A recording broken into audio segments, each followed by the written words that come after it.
Bueno, buenas tardes. Vamos a hacer ya esta última clase con la que terminamos nuestro recorrido a través del Antiguo Testamento, ¿no?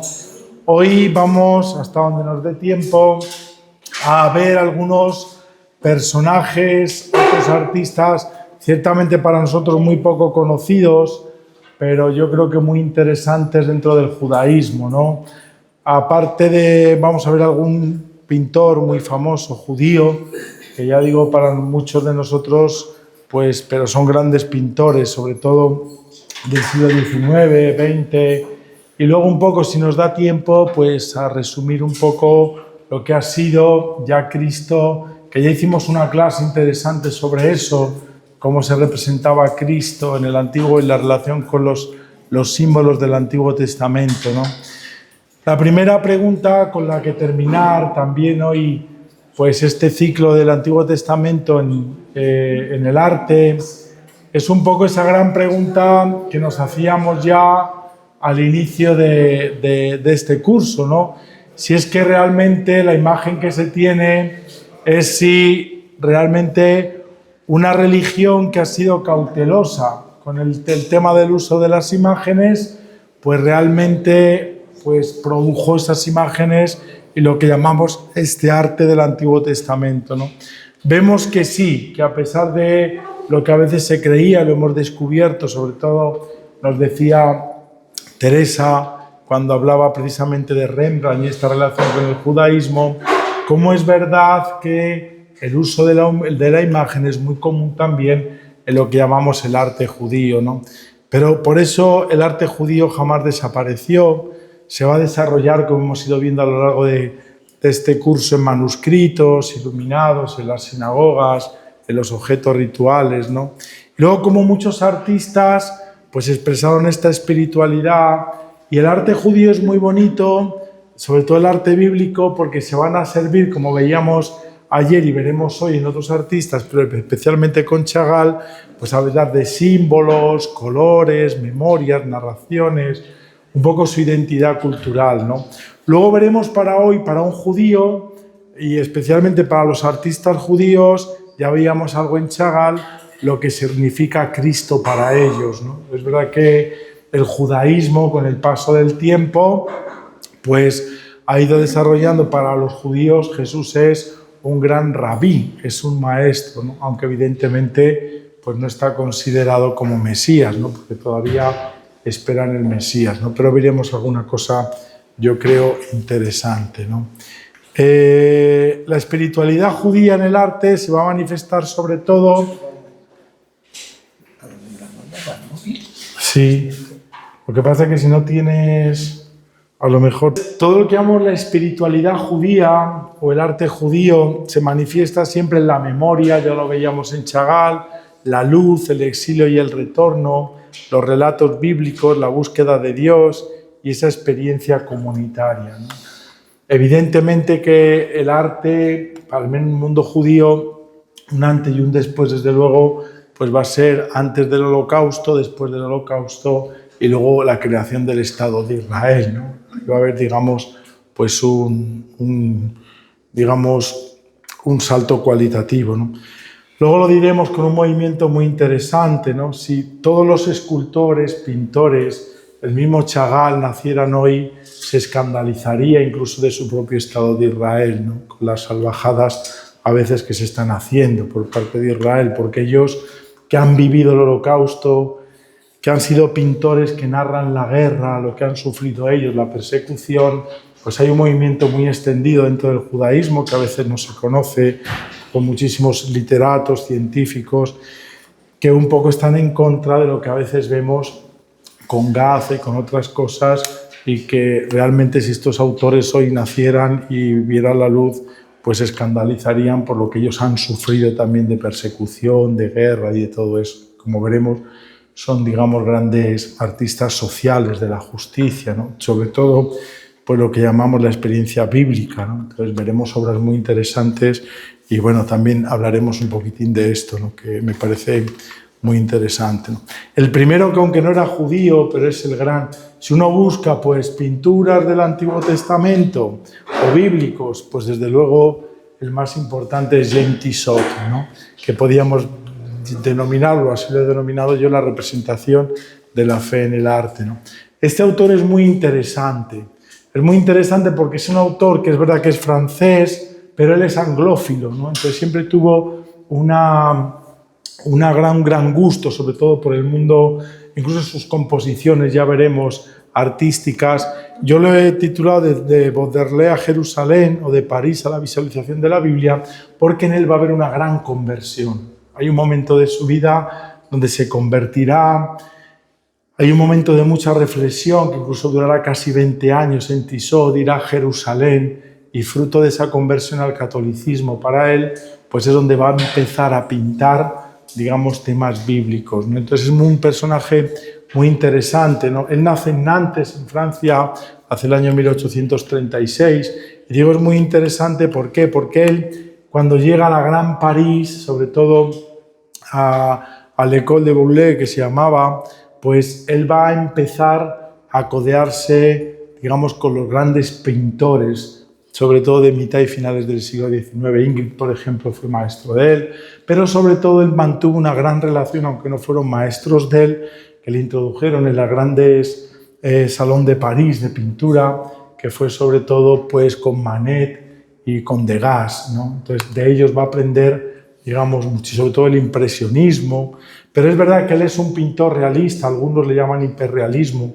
Yo tampoco creo que sea para tanto la cosa, pero bueno, realismo es, ¿no? Hay una primera fase, ya veremos un cuadro muy interesante de él, que a esta época donde él va a empezar a pintar, pues están los últimos coletazos o algunos pintores del romanticismo, ¿no? Y gracias a pinturas del romanticismo, pues él se va a hacer un gran nombre y va a estar muy considerado, ¿no?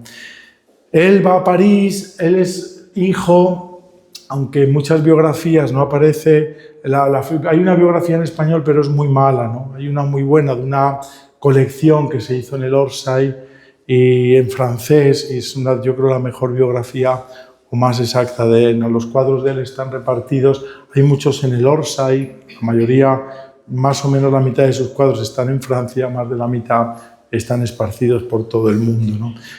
Su madre era modista y su padre era marchante de telas preciosas y su madre era modista de modelos, ¿no? No simplemente una modista, digamos, de los que hacen ahí cualquier prenda, sino sobre todo para grandes modelos, ¿no? Esto tiene mucha influencia en Tissot porque, al menos para mí, ese gran realismo que tiene las telas en él, los vuelos, que prácticamente uno puede identificar hasta qué tipo de tela es, ¿no?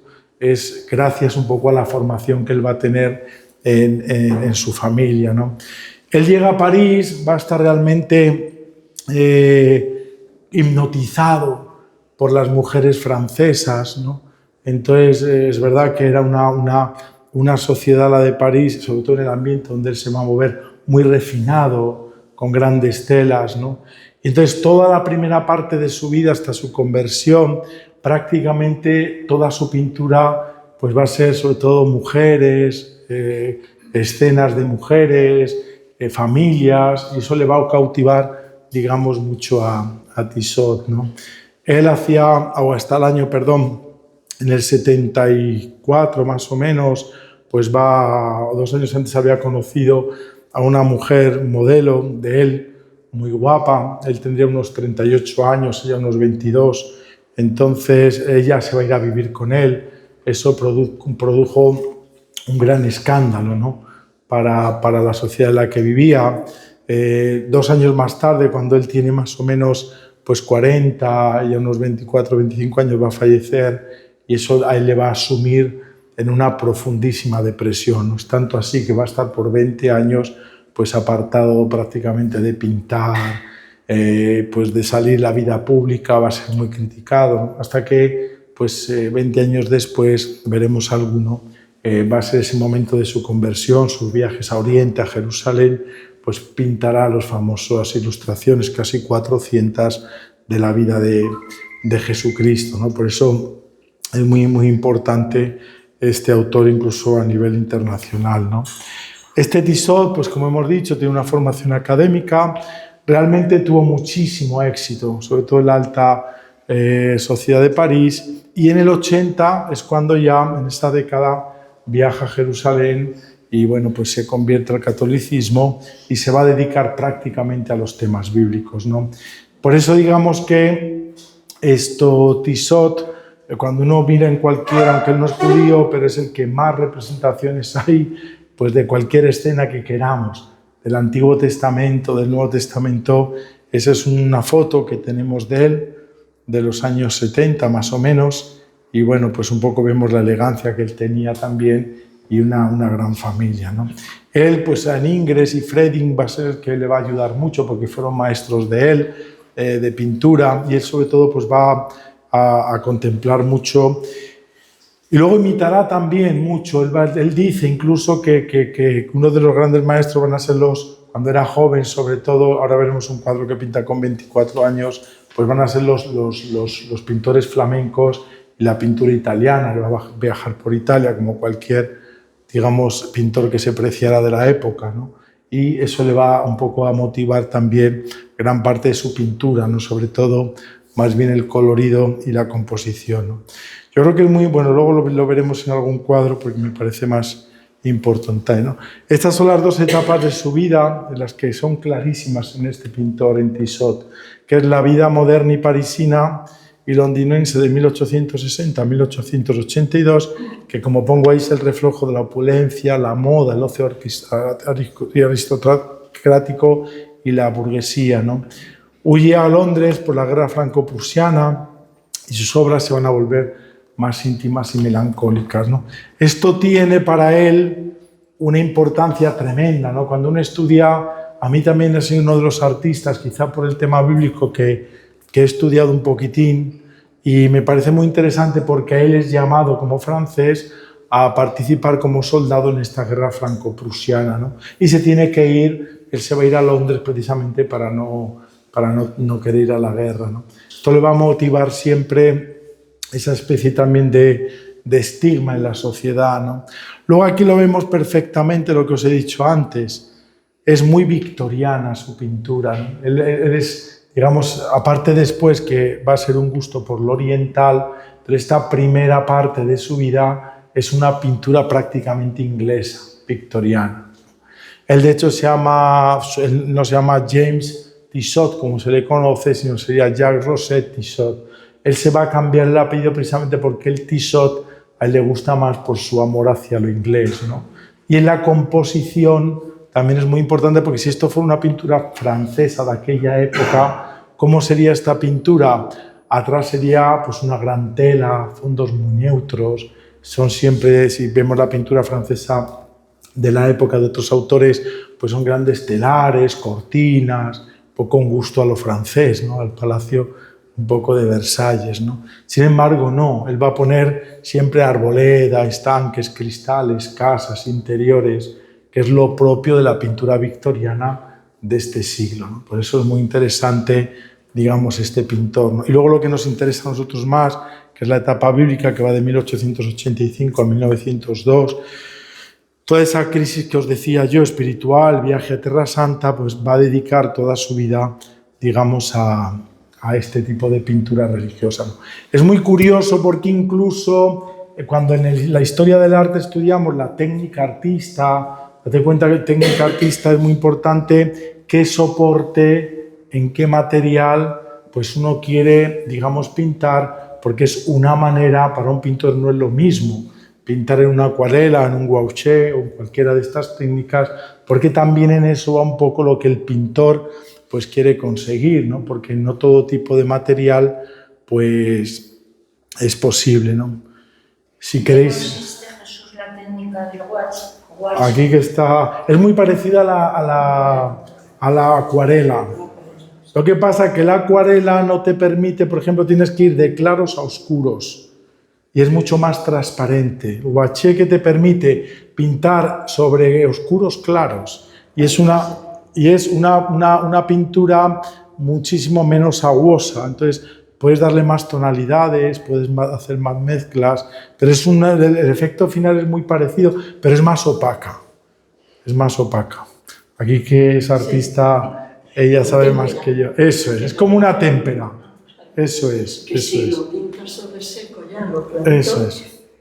pues queda. Eso es. Y en la acuarela no. Y en la acuarela no se puede. Entonces fue una técnica, digamos, muy...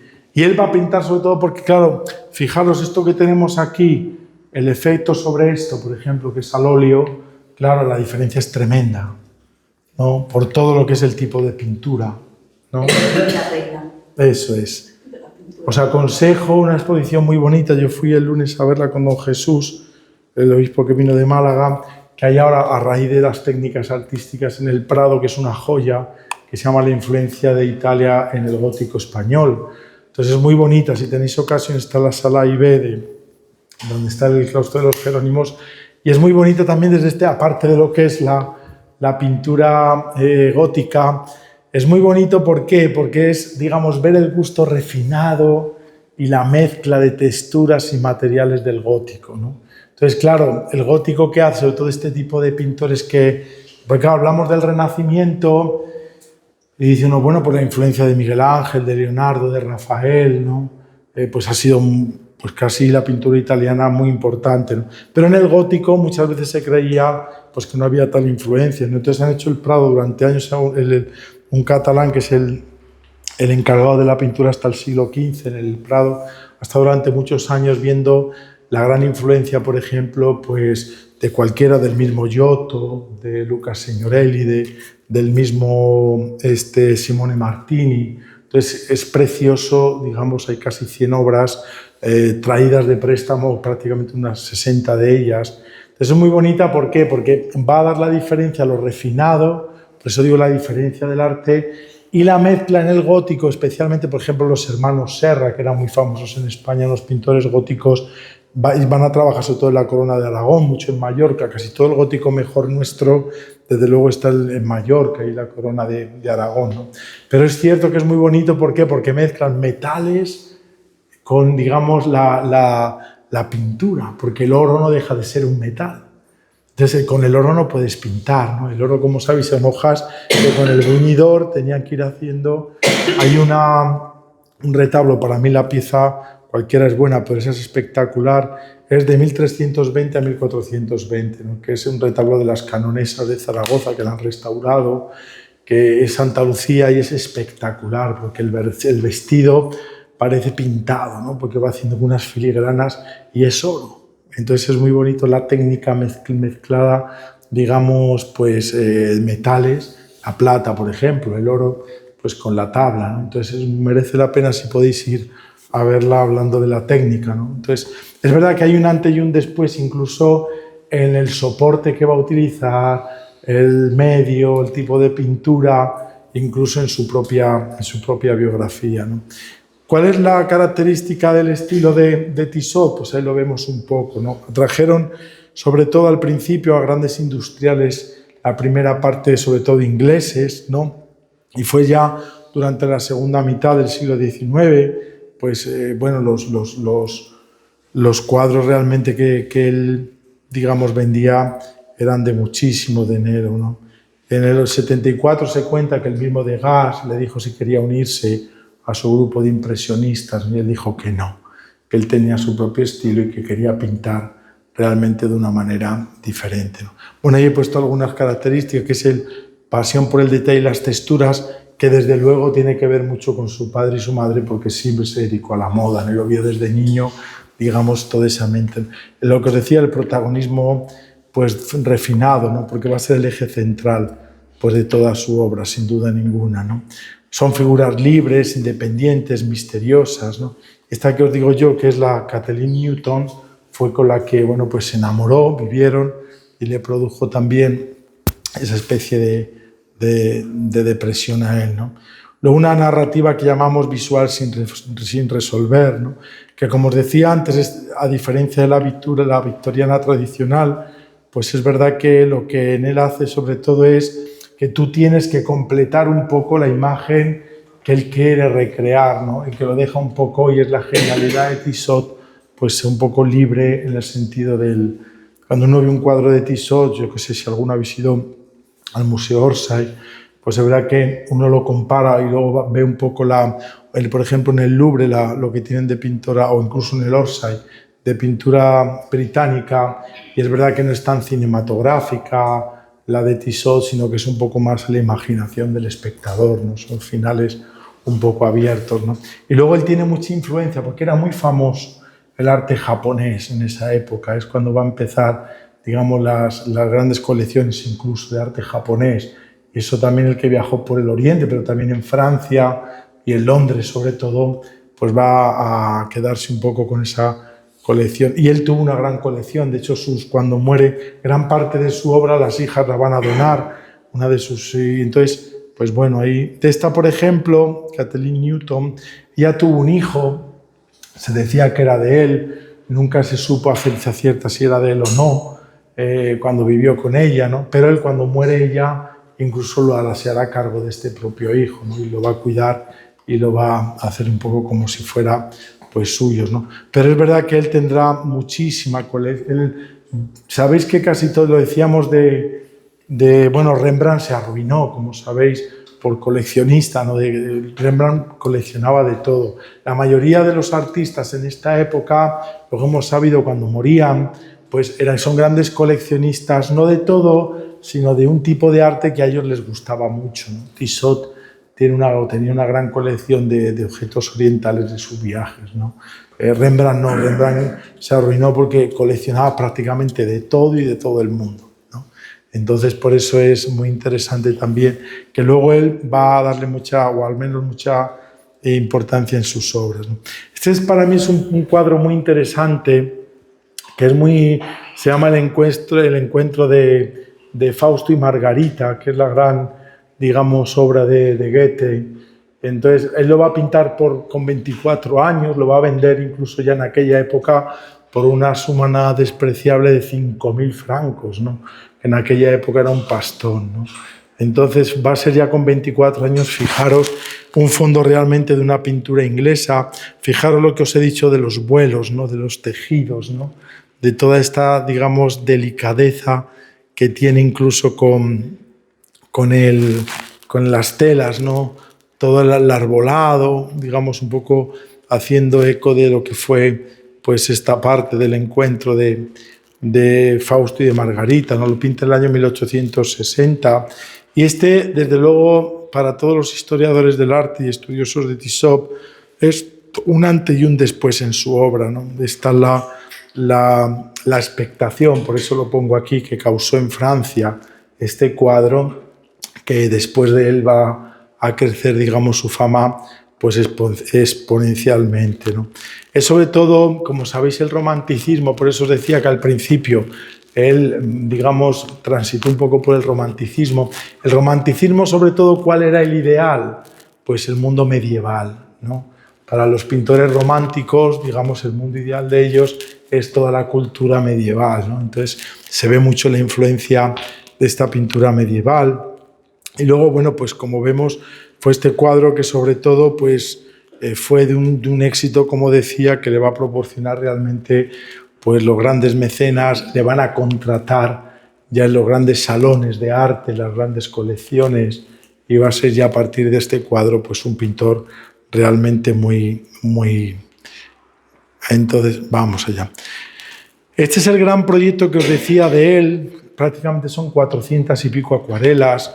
Va a ser, digamos, el antes y el después de su propia vida. Lo va a pintar en 1885, cuando comienza lo que llamamos el renacimiento de su fe católica.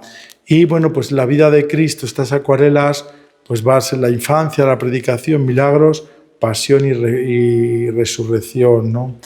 Muchos de sus amigos artistas, cuando vieron esto de Tissot, claro, imaginaros el escepticismo que provocó en el mundo del arte, empezando por Degas, por Ingrid y por muchos de ellos, el mismo Manet, ¿no?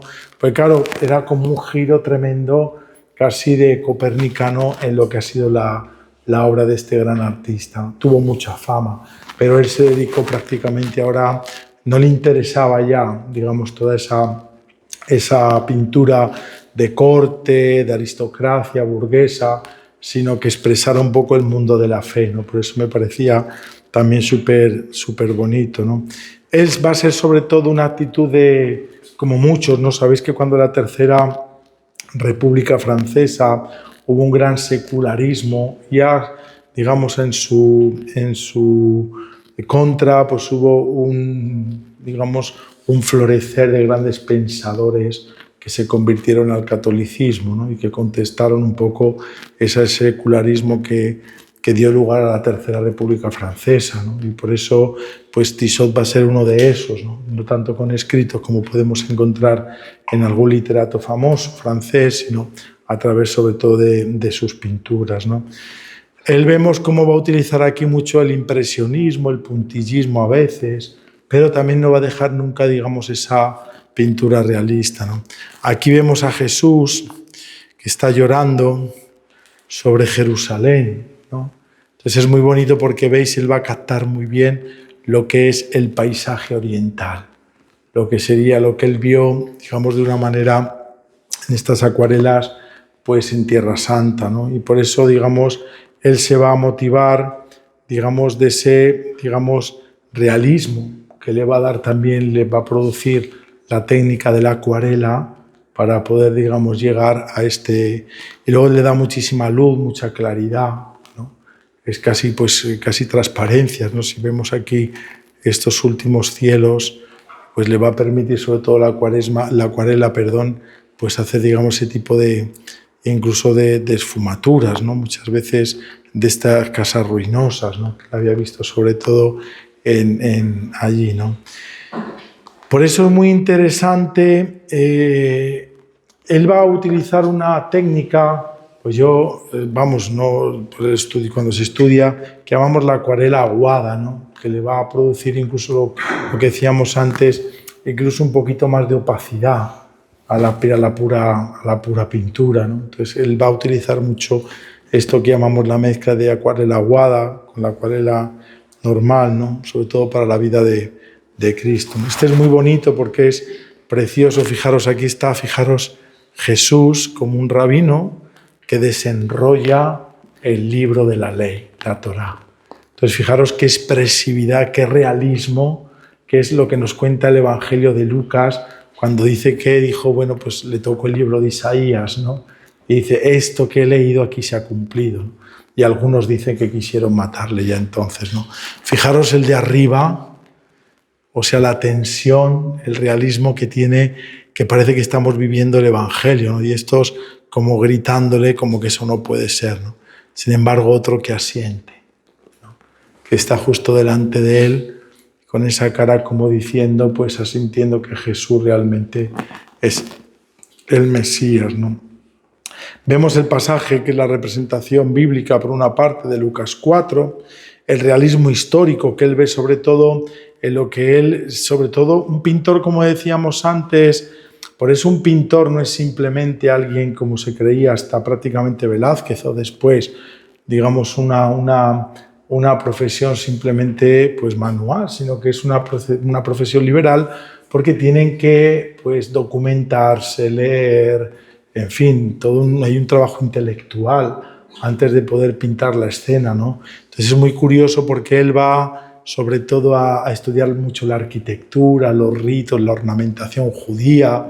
Ha ido sin duda a ver en una sinagoga cómo es el culto judío, ¿no? Cómo se leía y tal cual hoy lo vemos. Si no, una sinagoga judía van a sacar, ya veíamos todos estos libros y lo va a ver, ¿no? Y luego este realismo histórico, ¿no? Que realmente le va a hacer a él pues esa expresividad y la paz de Jesús, ¿no? Que como un judío asiría a Jesús realmente, ¿no? Si uno piensa, bueno, ¿y Jesús cómo se vestiría? Pues así. Cuando iban a la sinagoga, pues se vestía con todo lo que era la ornamentación de un judío, de un rabino normal, ¿no?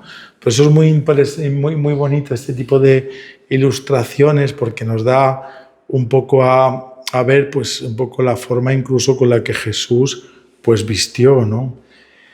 La composición también es muy bonita en Tissot porque ese realismo que él tiene, fijaros incluso hasta el hebreo, ¿no? Que es un hebreo correctísimo, que él va a escribir en todo, fíjate la miniatura de letras, incluso que vamos a encontrar no solo aquí, sino en numerosísimas ocasiones, ¿no? Y es muy bonito porque es una joya de lo que llamamos la composición perspectiva de él, ¿no? Lo podemos ver en las miradas de los judíos, que incluso este de aquí, los de aquí, este grupo de aquí, que casi se va difuminando, ¿no? Los ancianos, los asistentes, ¿no? Y luego pues va a enfatizar sobre todo, fijaros, el uso de la palabra. Eso también es muy simbólico, ¿no? O sea, parece que evidentemente con la boca abierta que están hablando y Jesús ya callado. Como decimos, una pintura no deja de narrarnos algo, pero un momento muy preciso. Es el momento donde Jesús ha cerrado el libro, ha dicho esto se ha cumplido hoy en mí, y después comienzan a increparle un poco a Jesús, ¿no? Es el valor de la palabra, también muy bonito en esta obra de Tissot. Esta quizá es la más conocida, que muchos de vosotros habréis visto en muchas ilustraciones, que es el paso del Arca de la Alianza por el Jordán, ¿no? Que está hecho entre el año 1896, 1902. Como vemos, igual es una acuarela, pero fijaros lo majestuoso y lo magistral que es, o sea, el uso que tiene con la acuarela de hacer, digamos, incluso estas manchas. Si esto es así, fijaros en iba a decir una diapositiva, no sé cómo se llama esto ahora, pero bueno, lo llamaremos diapositiva porque no sé cómo llamar, pues fijaros en el original. O sea, es una cosa espectacular. Porque es verdad que estas manchas, los azules, los blancos, todo este fondo, o sea, toda esa perspectiva en él es impresionante, ¿no? Vemos que hay una diferencia con las anteriores. Esto está pintado en gouache, que decíamos antes, ya no es acuarela. Y se va a notar mucho, incluso si lo vemos aquí, en todos estos opacos, en estos claros, todo esto de aquí. Esto, por ejemplo, con acuarela sería muy difícil de conseguir. Eso es. Acá. Eso con la acuarela sería muy difícil no se puede hacer. Hoy sí se puede hacer, porque hay un enmascarador que lo enmascaras y luego pintas lo oscuro y lo clarito lo pintas y el color se clarito. Oye, pues mira. Hoy sí se puede hacer. Sí. Sí, en la época del... Sí. Eso era muy difícil. Entonces, bueno, pues este es lo que llamamos el gouache, está hecho sobre él. Está hecho sobre todo con el pasaje bíblico de Josué 3, cuando narra Josué que el paso de este Arca de la Alianza, que lo están trasladando y va a llegar ya, va por el Jordán, ya para entrar, digamos, a la tierra prometida, ¿no? Y luego las aguas se detuvieron, que es justo lo que nos narra ahí, forman pues ese muro, permitiendo a los sacerdotes levitas, que son los que llevan y portan el Arca de la Alianza, pues digamos ir con el suelo seco para poder transportar el arca hacia la tierra prometida, ¿no? Que es muy bonito también, ¿no? Vemos que a lo largo de la Biblia y muchas veces no solo el Mar Rojo se divide o separa, sino que en este hecho en varios momentos también, digamos, que representa sobre todo teológicamente pues la liberación de Dios por parte de su pueblo, ¿no? Que no solo fue en la salida, sino incluso para eso. Como vemos, pues vemos que hay un realismo histórico, geográfico, muy interesante en esta pintura de él. Y a diferencia vemos pues de muchos pintores de la época, Tissot pues va a viajar no solo una vez, sino muchas veces viajará, porque él estaba enamorado del Oriente y de Tierra Santa, ¿no? Y va a idealizar, es verdad, digamos, pues mucho este paisaje, pero sobre todo sabemos que es sobre una geografía pues muy histórica y muy real del lugar, ¿no? O sea, no simplemente como muchos van a idealizarlo, sino que él, aunque idealiza de alguna manera el paisaje, ¿no? Pero ciertamente pues va a darnos muchísima realidad porque lo ha pintado y lo ha visto allí. Vamos, ya sabéis que en esta época, luego el Grand Tour, que ahora se cumple también algún año, no me acuerdo cuántos años, bueno, de famoso de los que empiezan a viajar, ¿no? Y que se va, digamos, a universalizar el turismo, ¿no? Con esto que llamamos al final del 19 el Grand Tour, pero ellos llevan lo que llamamos los libritos de viaje, Entonces van con cuadernitos, ellos iban haciendo sus notas y luego ya cuando llegaban hacían sus pinturas, ¿no? Y por eso digamos que no solo van a pintar lo que ellos piensan como se hacía antes, sino lo que realmente ven con esas notas que van a tomar ellos a lo largo, ¿no? Vemos que es muy bonita la figura del Arca de la Alianza, que era así, el Arca de la Alianza pues es todo el centro del cuadro.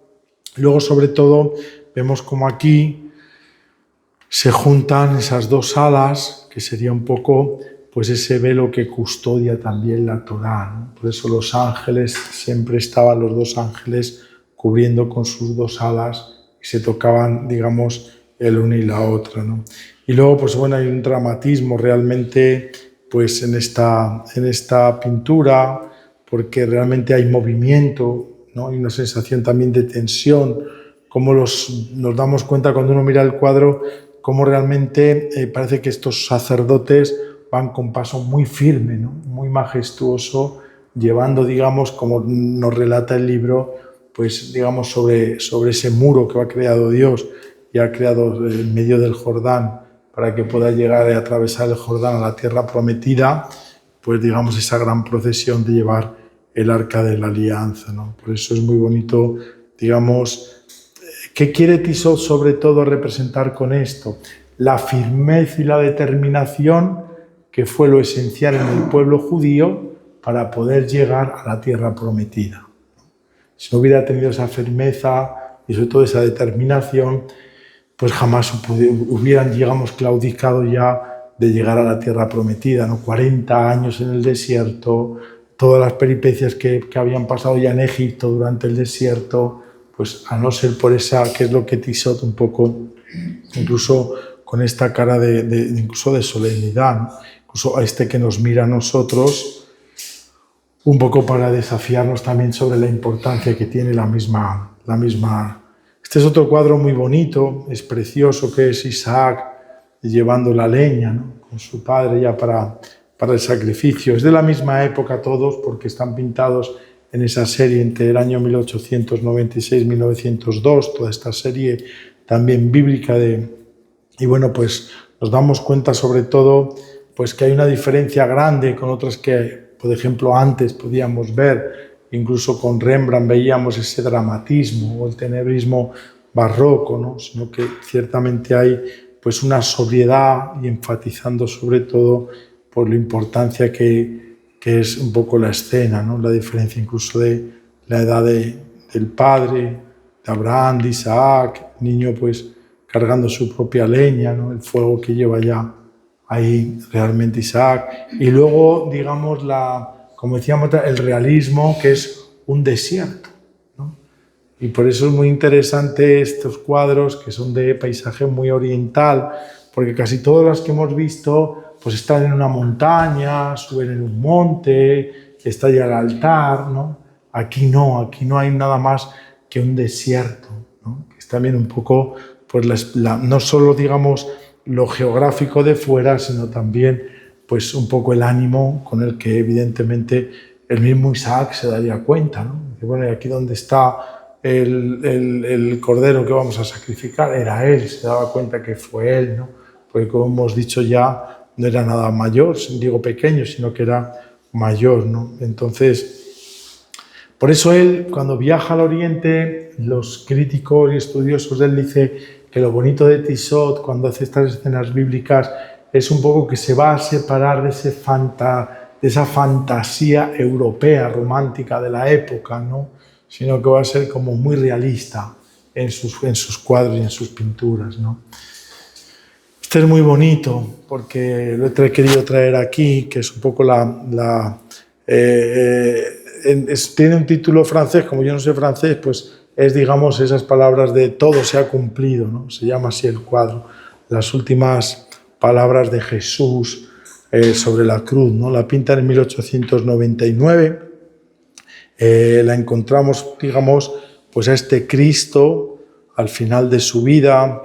Fijaros el realismo de la escena, luego lo veremos un poco más de cerca, pero bueno, aquí diciendo que la sentencia de Jesús, que es un círculo, que están los libros de la ley, el tetragrama de Dios, que significa, según nuestra ley, este tiene que morir, le dicen a Jesús. Entonces, fijaros, de una manera muy gráfica nos está diciendo por qué muere Jesús. Porque según su ley tienen que morir. Y esta es la acusación que le van a hacer a Jesús, ¿no? Y sin embargo aquí, pues María, que la tenemos aquí, la otra María, el mismo Juan, pues que le vemos aquí de lateral, pues sin embargo la gran diferencia entre lo de arriba y lo de abajo, ¿no? Quien lo condena a muerte y quien lo llora, ¿no? La ley que en definitiva lo va a condenar y la compasión y la misericordia que está, ¿no? Luego es muy bonito el realismo de él, aparte de todo lo que, fijaros las telas que os decía antes, es una cosa espectacular, ¿no? Estos parece que son ángeles, que están colgados prácticamente del aire, del cielo, ¿no? Y sin embargo, fijaros, este soldado es, que el evangelista Marcos nos dice, pues verdaderamente cuando le ve morir a Jesús, este era hijo de Dios, ¿no? Por eso está puesto aquí, mirándole, digamos, con esa cara casi llorando. Si nos acercáramos, pues confesando la fe, digamos, de Jesús, ¿no?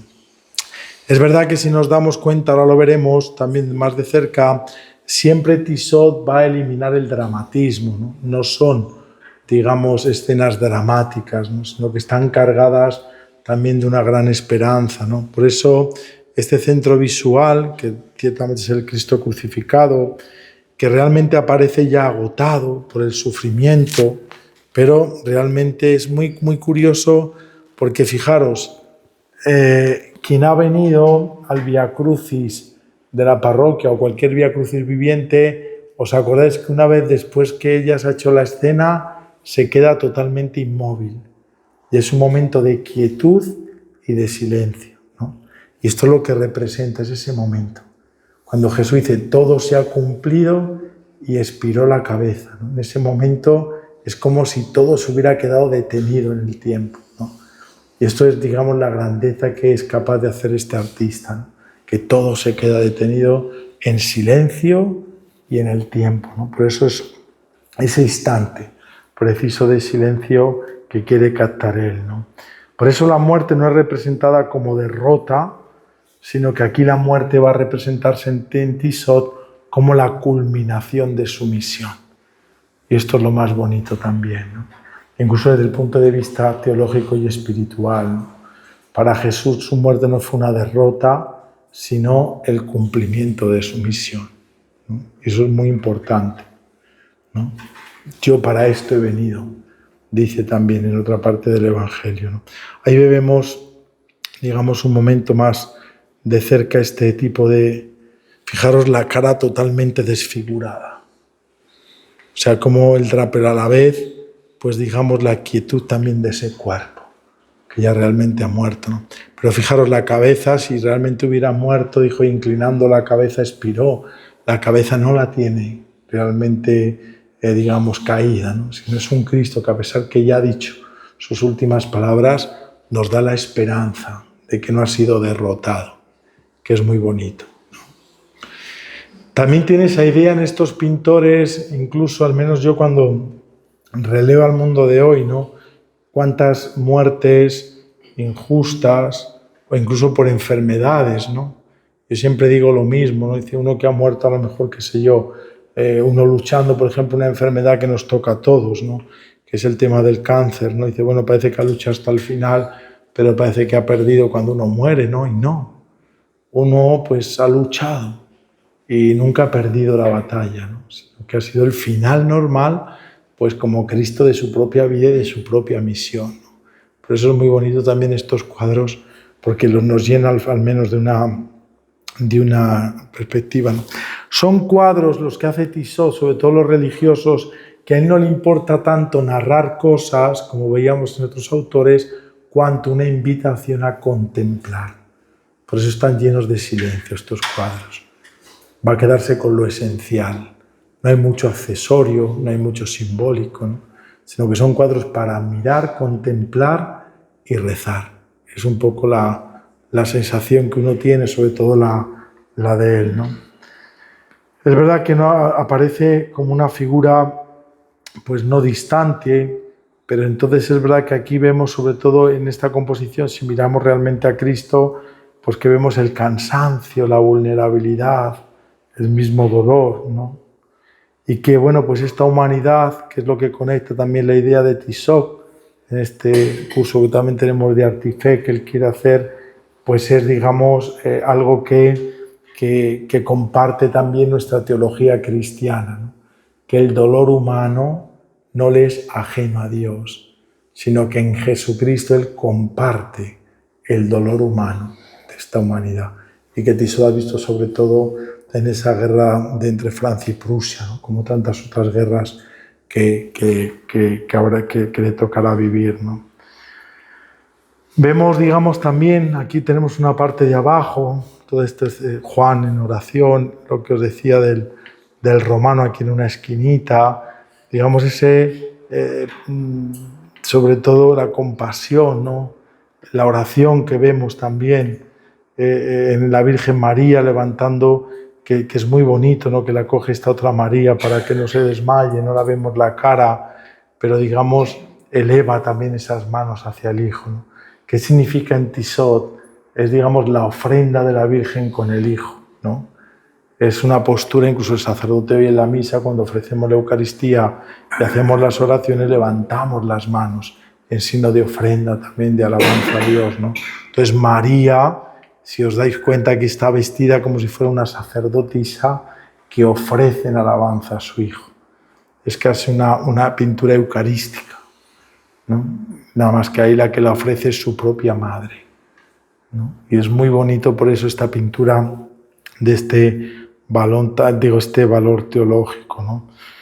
Por eso vemos que Tissot no va a buscar solo ilustrar, digamos, un episodio evangélico, sino lo que quiere de nosotros sobre todo es la contemplación, que participemos emocionalmente, y luego sobre todo que nos preguntemos, cada uno de nosotros, ¿qué valor tiene el sacrificio de Cristo?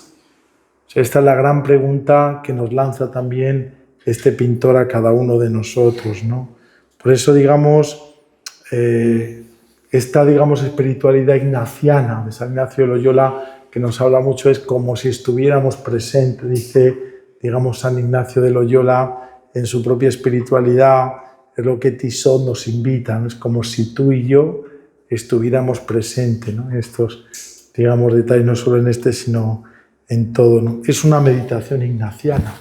Realmente las pinturas o al menos así me parecen a mí, las pinturas de Tissot, ¿no? Vamos a seguir con otro que no, casi yo creo que ninguno habéis oído hablar de este, Maureen Gautier. Es también un pintor judío muy interesante, muy interesante. Nació en Ucrania hacia el año 1856, un poco en esta época, ¿no? Él es, digamos, ahora Ucrania, cuando él nace, donde nace su pueblecito, que es un nombre por ahí muy raro, que yo no soy capaz de pronunciar, pertenecía a Polonia, y entonces él es de ascendencia judío-polaco. Este sí que era judío, de familia judía, tradición judía, y bueno, va a comenzar toda su formación académica. Era muy importante, a finales del XIX, ya desde mitad, ¿no?, del siglo XIX, es muy importante tener una formación. Si querías ser alguien académica, tenías que ir a las academias que se habían creado, sobre todo de arte y de pintura. Él va a ir a la Academia de Viena, nada menos, con 15 años, va a comenzar, digamos, su arte. Más tarde él va a marchar a Polonia, después de ir a Austria, a Viena, va a volver a Cracovia y va a estudiar nada menos que con el gran pintor polaco que es Jan Matejko, ¿no? Es otro de los, digamos, de los pintores muy interesantes también de la época, ¿no? Va a ser su profesor, sobre todo, y al que yo creo que le va a deber sobre todo, pues, gran parte de su pintura, ¿no? Aquí va a tener que dejar, dice, casi no llega un año con Matejko, porque empieza ya, digamos, el odio antisemita, ¿no? Entonces se tiene que marchar de esta academia porque no lo tuvo, ¿no? Fijaros, con 20 años le van a dar nada menos que la medalla de oro del concurso de Múnich en Alemania, y bueno, va a ser, digamos, esto muy, muy prolífico, ¿no? Es un pintor que tristemente va a morir muy joven, va a morir con 23 años. Y fijaros, de una enfermedad que nos puede parecer una tontería, pero se le complicó, de unas anginas. Con 23 años se le va a complicar y a causa de una complicación de anginas se morirá, ¿no? Muy jovencito. Pero a pesar de eso, la verdad que veremos que también su producción va a ser grande. Están contados más o menos unos 300 trabajos de él en estos años, ¿no? No todos acabados, pero la mayoría de ellos, pues sí, ¿no? Y sobre todo, pues bueno, se van a recuperar y están hoy en muchas colecciones, sobre todo polacas, y bueno, y muchas todavía no se conocen, ¿no? Están en paradero desconocido, ¿no? Fijaros, aquí he traído algún texto que él, autobiográfico, que escribe él, y de cuando asistí a la escuela de arte, mi corazón rebosaba de amor por la pintura y mi alma se veía abrumada por toda la belleza y la grandeza que me rodeaban. Hasta tal punto que creí precipitadamente, dice él, que el muro que me separaba de los demás pueblos había caído, que el mundo entero se abría ante mí, que era hermano y amigo de toda la humanidad, que nada nos distingue unos de otros, pues todos somos hijos de un mismo Padre, un mismo Dios nos ha creado a todos, ¿no? Esto lo va a experimentar sobre todo cuando él va a Viena y luego cuando llega sus primeros años en Cracovia, ¿no? Entonces, había todo ese antisemitismo, pero él quiere soñar un poco, que fijaros qué bonito también para palabras para nuestra humanidad que vivimos, ¿no? Este nacionalismo, por tanto, en él va a ir creciendo pues de una manera muy, muy romántica, ¿no? Pero luego se va a topar con la realidad. Y pocos años, esta utopía idealizada, pues un muchacho de su clase le dice esto, me dice, no te olvides quién eres ni qué eres, un humilde judío odiado por todos, un miserable gusano al que todos han pisoteado desde tiempos inmemoriales y que aún hoy puede ser humillado impunemente sin derecho a represalias. Dice, al oír esta terrible burla que hacía tiempo había olvidado, me hirvió la sangre. Sentí un dolor insoportable en el corazón. Todos los sufrimientos de mi pueblo despertaron en mí y no pudieron callar.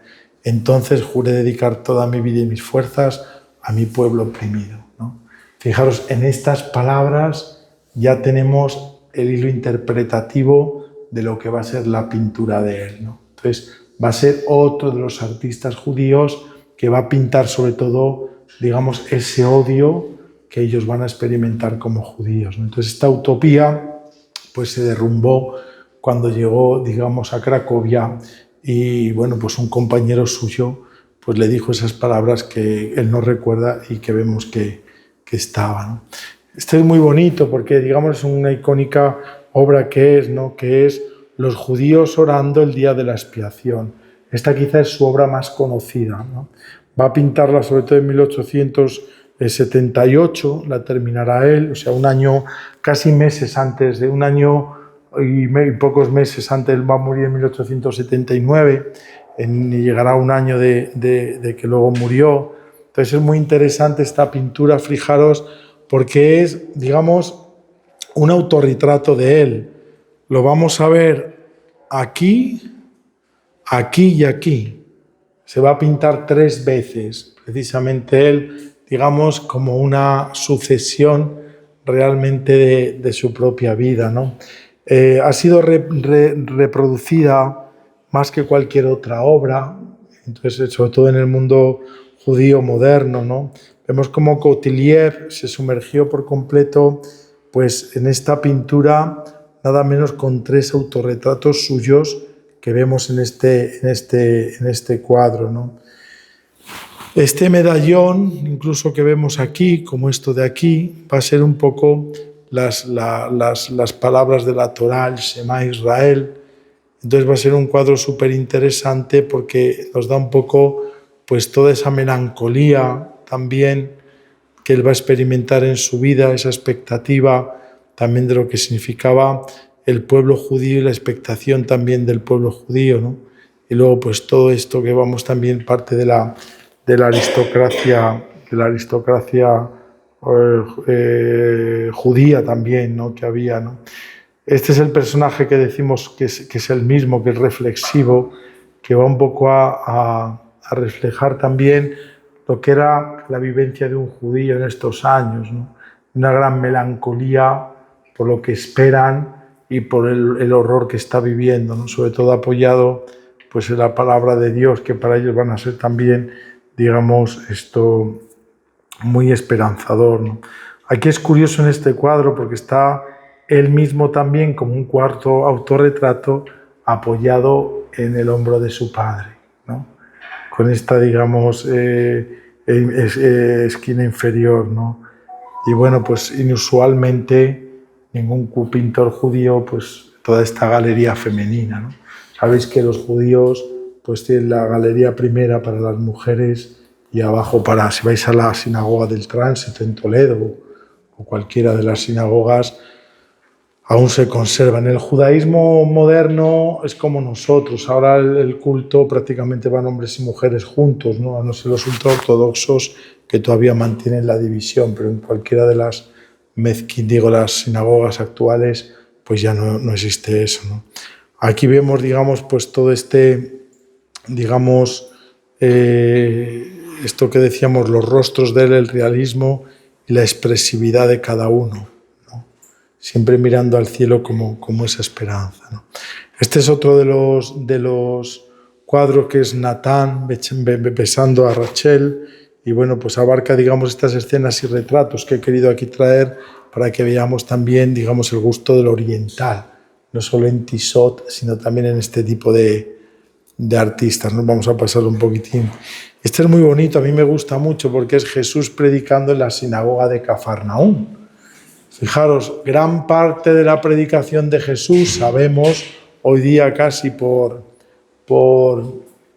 los evangelios, que pasó mucho tiempo en Cafarnaúm. Incluso creemos que donde más predica él en su vida pública fue en Cafarnaúm, porque realmente era una zona, aparte de gente, pues muy proclive también en la predicación de él, ¿no? Vemos que aquí sí que él va a mezclar mucho pues, carácter de pinturas romanas, ¿no? Si uno va, por ejemplo, a Pompeya, ¿no? Pues si fijáis, todo este tema de estructuras, de pintura, pues muy del estilo romano, ¿no? De las pinturas romanas, ¿no? Entonces hay desde luego, una gran, digamos, influencia de lo que son las pinturas romanas, ¿no? Pero también es verdad que pues, hay elementos claramente judíos, como vemos que va vestido Jesús, alguno de los otros personajes, ¿no? Que es muy interesante. Me gustaría mucho fijarnos en este detalle, que es el visitante romano, va a la manera romana, por eso él va a pintarlo, digamos, con mayor, digamos, tamaño, y por eso decimos que es muy curioso en este cuadro, porque él va a representar incluso un visitante romano que se va a encontrar, entre los judíos, escuchando un poco el sermón de Jerusalén, ¿no? Y esto de aquí que vemos aquí es un tapiz, que ahora aquí casi no lo diferenciamos algo, que es la roca que representa de Jerusalén, que es el mundo musulmán, y aquí abajo hay, no lo vemos muy bien porque está muy pixelado, pues un fiel musulmán orando, ¿no? Entonces es muy curioso porque está el mundo judío, el mundo romano, el mundo árabe y el mundo cristiano con Jesús, ¿no? Es una pintura muy bonita, Jesús, digamos, predicando en la sinagoga de Cafarnaúm para decir un poco la unidad, el amor de todas las religiones, que nos une realmente pues, la creencia en un Dios, ¿no? Y que todas estas religiones estamos llamados no a odiarnos, sino sobre todo a abrazarnos y a caminar juntos, ¿no? Entonces ese es el ideal que en esta pintura Jesús en la sinagoga de Cafarnaúm, con estos elementos, pues nos propone un poco, digamos, ese sueño de una humanidad mejor, que es un sueño que es posible, precisamente en este mundo, ¿no? Claro, el nazismo, como gran parte del antisemitismo, claro, para ellos era visto también pues, como gente que en teoría era creyente cristiana, ¿no? Entonces también, digamos, no es que tuvieran que ver nada con la fe, pero era gente en teoría pues, que se decía cristiana, ¿no? Entonces por eso él sueña con esto que el Papa Francisco tantas veces nos ha llamado la cultura del encuentro, diríamos hoy, ¿no? Entonces fijaros en un cuadro donde Jesús predica en una sinagoga por los diferentes, digamos, elementos que él va a poner, pues aboga un poco por esta amistad y este mundo un poco más humano y sobre todo más fraterno, ¿no? Para que pueda hacerse realidad. Otro que es muy poco conocido, que es Jacob Steinhardt, él es un pintor expresionista, pero también cargado de mucha espiritualidad, ¿no? Él, pues, es verdad que va a nacer en Polonia también, en un pueblecito llamado Zerskow, que pertenecía sobre todo al imperio alemán. Él va a acudir, como todos, la mayoría de los polacos, a la escuela en Berlín, en Alemania. Luego pues va a ir también a París, a Italia, va a volver a Jerusalén también, vuelve a Polonia, Lituania. Tras la guerra va a regresar a Berlín y luego en 1922 pues se va a casar, y cuando ya el Holocausto van a huir a Palestina. Y bueno, pues ahí es donde van a vivir hasta ya prácticamente su muerte, que va a ser una ciudad pequeñita que se llama Nahariba, que está un poco en el oriente de Israel, ¿no? Es donde él va a acabar sus días, ¿no?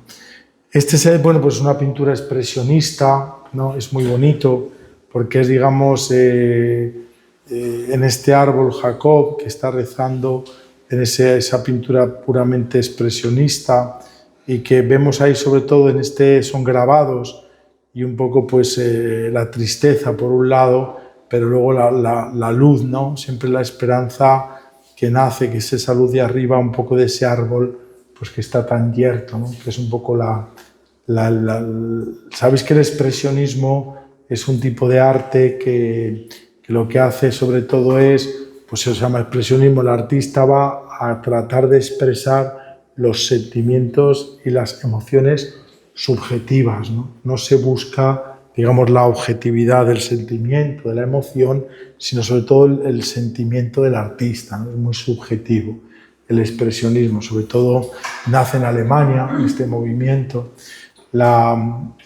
Y bueno, pues es un poco lo que, sobre todo a través de los símbolos, de la luz, va a querer un poco motivar, digamos, también los sentimientos, las sensaciones en el que sigue, ¿no? Este cuadro es quizá el más emblemático de él, se llama El Profeta, ¿no? Es muy bonito, lo va a pintar, digamos, en torno al 1945, más o menos, y bueno, pues vemos que pues, tiene desde luego es expresionista, con muchísimas líneas, ¿no? Fuertemente pues, marcadas, una paleta de colores dramática, ¿no? Sobre todo nos va con esta paleta dramática a transmitir, digamos, digamos, malestar también de ese profeta, la angustia, ¿no? Y ese peso moral que va a llevar sobre sus hombros lo que es el profeta, ¿no?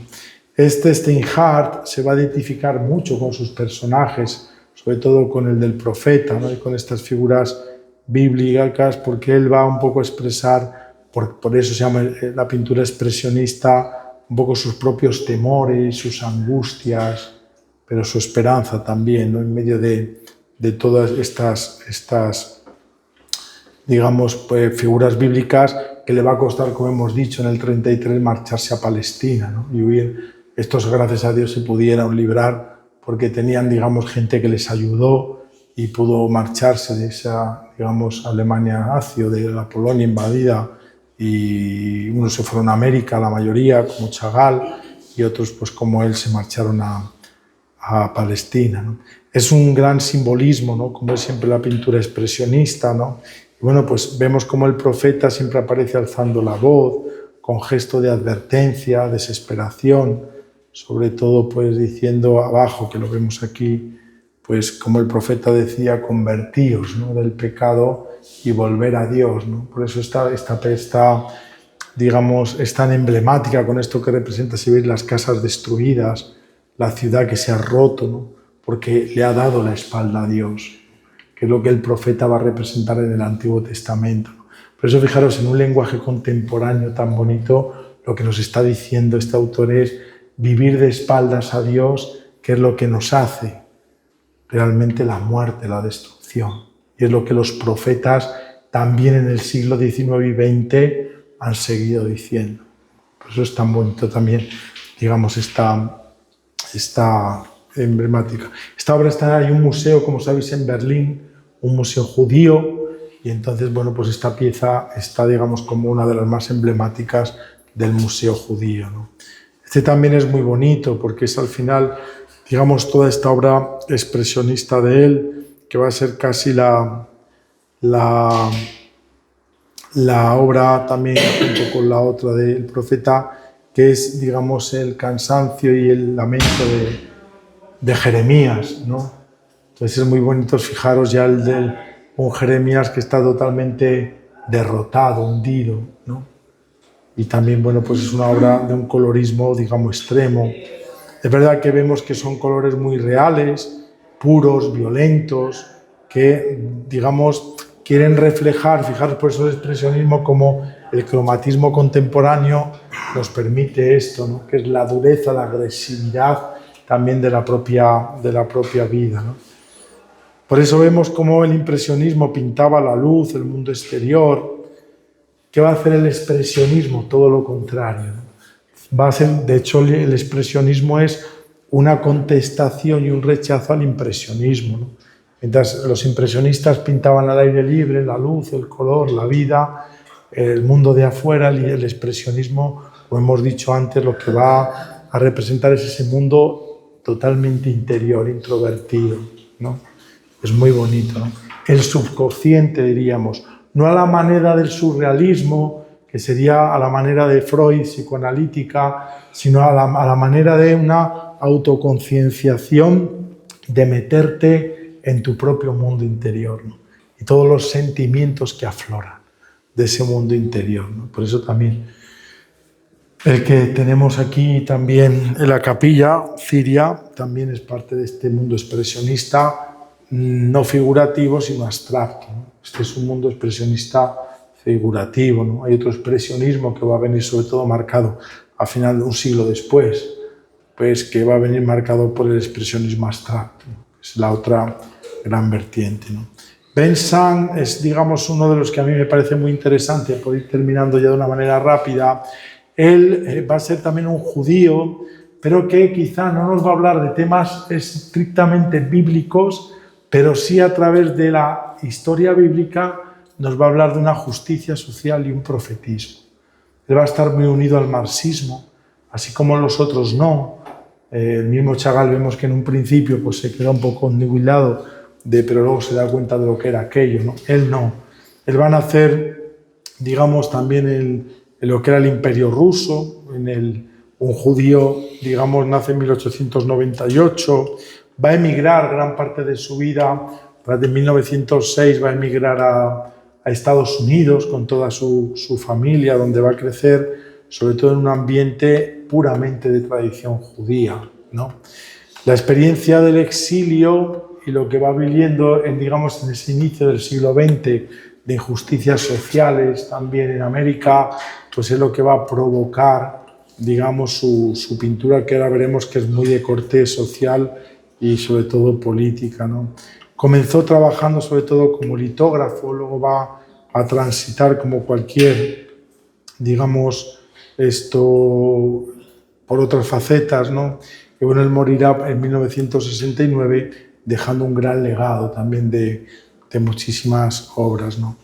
Estos son obreros franceses protestando, es un cuadro de 1942, es pintura a temple sobre cartón, ¿no? Fijaros, aquí ya estamos acostumbrados, esto es para mí también la grandeza de la pintura contemporánea también son los soportes nuevos, ¿no? Se pinta muchas veces sobre, pues ya no simplemente es en tabla, no es en lienzo, no es en papel, sino que van a buscar incluso otros soportes de donde pintar, ¿no? Aquí se nota, para él es importantísimo en este autor, es muy muy sintomático, ya veremos, las manos y los rostros.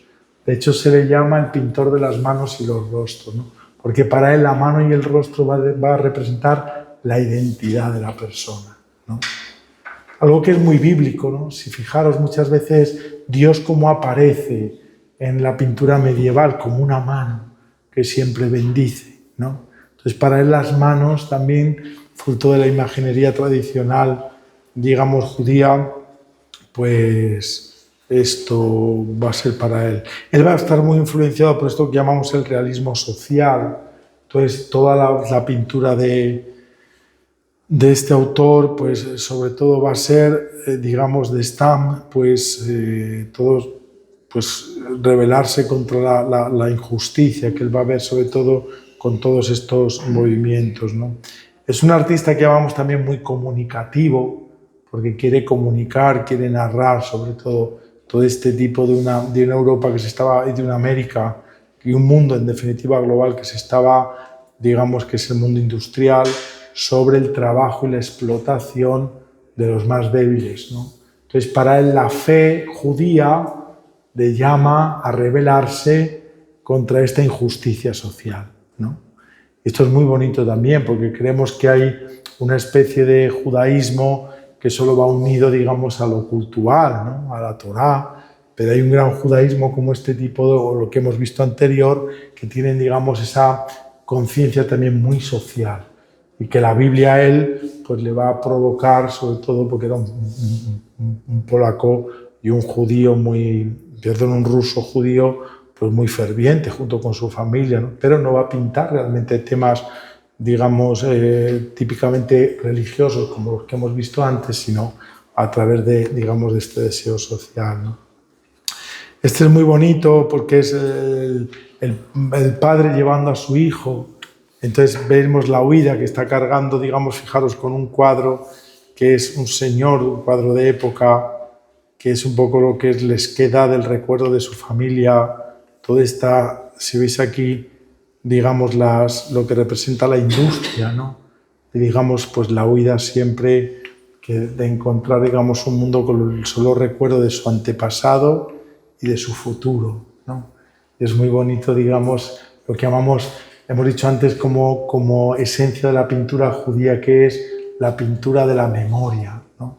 Pero siempre abiertos también a esa luz de la esperanza, ¿no?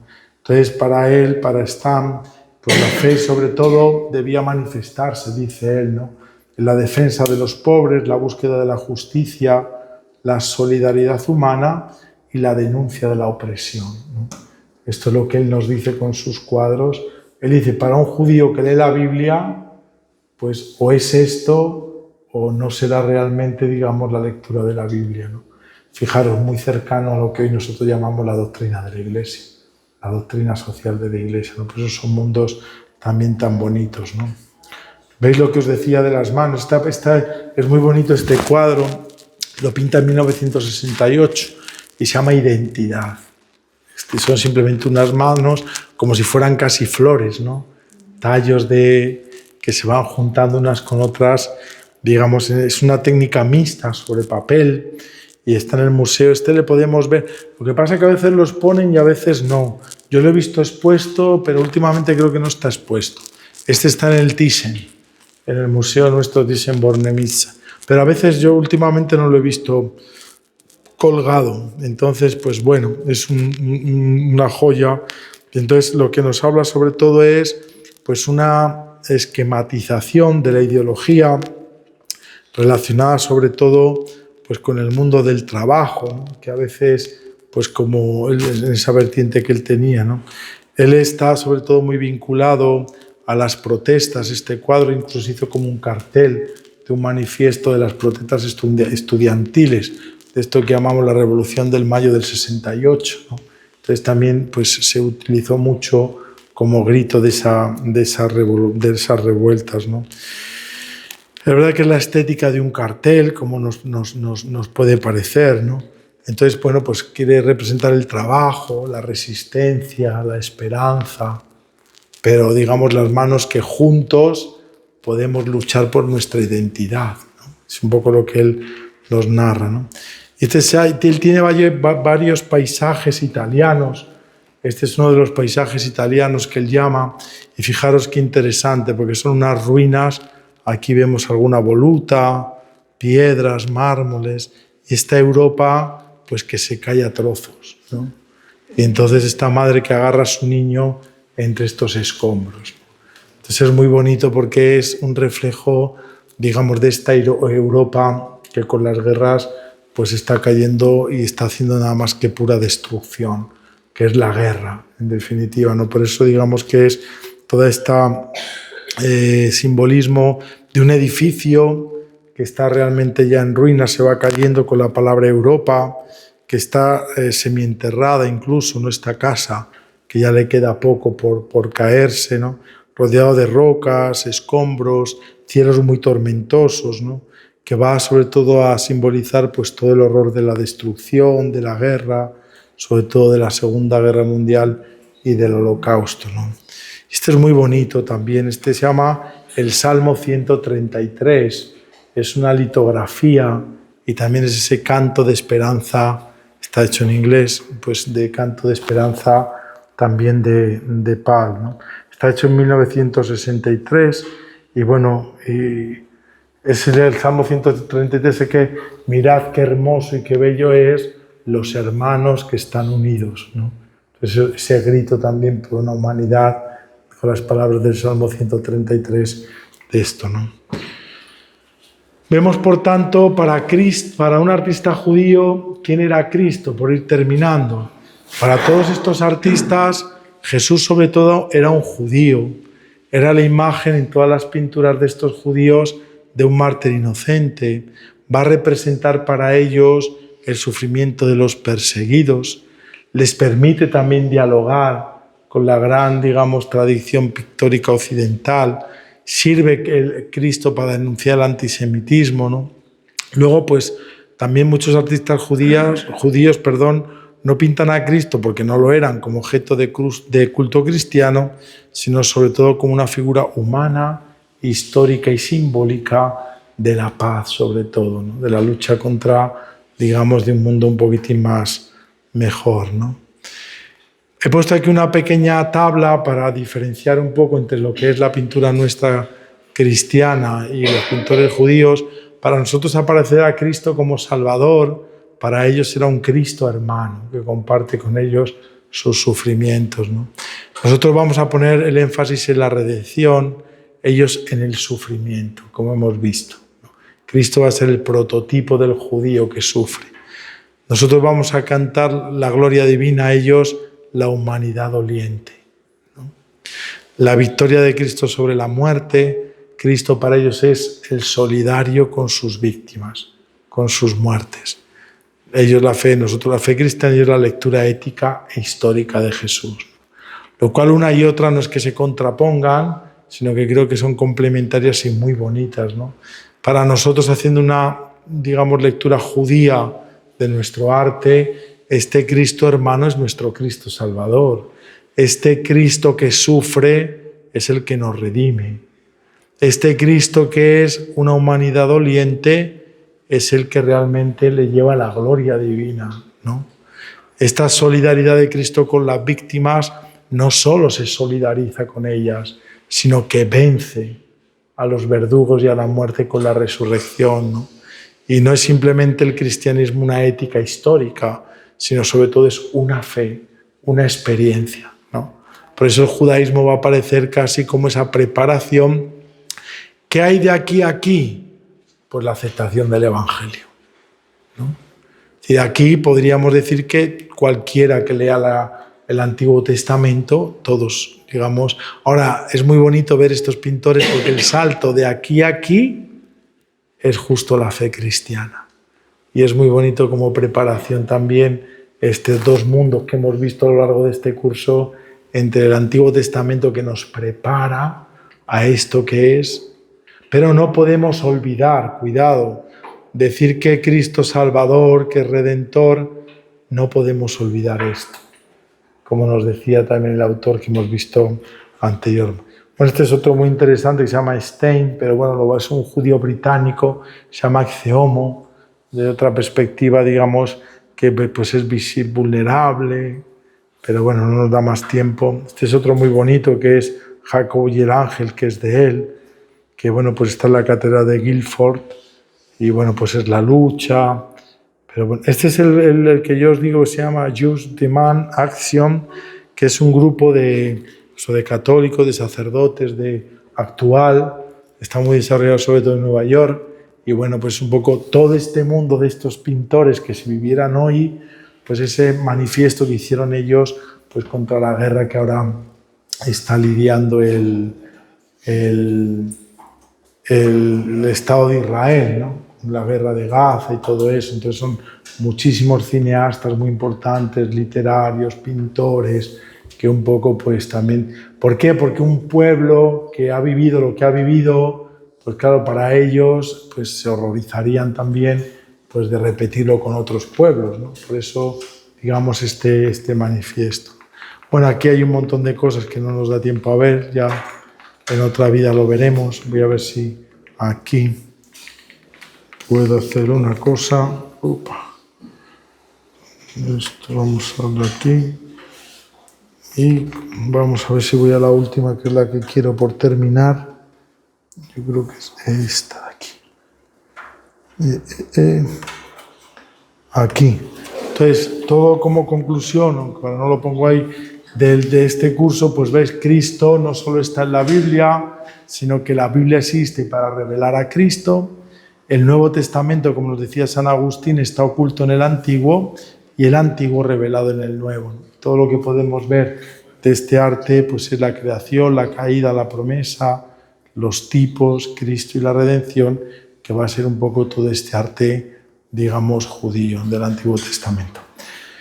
Con esto terminamos. Espero que os haya gustado el curso, que hayamos aprendido al menos pues este Antiguo Testamento, que no hay que tenerle miedo. Los artistas yo creo que nos han brindado este mundo tan mágico de adentrarnos a un tema también como estos autores tan desconocidos. Y bueno, pues muchísimas gracias por la paciencia, vuestra asistencia, sobre todo cada miércoles. Y bueno, que tengáis feliz verano. Dígame usted. Este año